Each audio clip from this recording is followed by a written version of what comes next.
தின்னுங்க தின்னுங்க. இங்க எல்லாத்தையும் தின்னுட்டு முட்டையை போய் பக்கத்து வீட்டுல போய் போட்டுட்டு வாங்க போங்க. இன்னும் 2 சேவை தான் நிக்குது. வாடி ஐசு. ரேஷன்ல ஆள் இல்லையா, உங்களை கூட்டிட்டு வர சொன்னாங்க. அப்படியா, சரிம்மா வாரேன். எங்க உங்க ஆயா? இந்த பைய வச்சு நிக்கிறாளாம் வாசல்ல, உங்களை வர சொன்னாங்க. சரிம்மா நீ போ. ஐசு. என்ன பாட்டி, உங்க வீட்டுல என்னம்மா இன்னைக்கு? கோழி குழம்பா?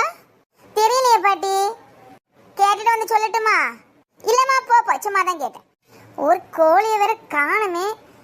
இவ ஆயாக்காரி தான் ஏதாவது தூக்கிட்டு போய் அடிச்சு போட்டு குழம்பு எலும்பு வச்சுட்டாளான்னு பார்த்தா இவ வேற தெரியலங்கிறான். வீட்டு வாசல போய் நின்றா மணக்கு, அதில் கண்டுபிடிக்க வேண்டியதுதான்.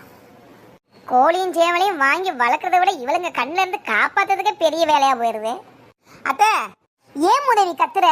இல்லத்தை என்ன குழம்பு வைக்க? என்ன குழம்புன்னு சொன்னா மட்டும் அப்படியே மனம் மணத்துறோம். போ, ராஜியை கூப்பிடு, ராஜிகிட்ட சொல்லிக்கிறேன்.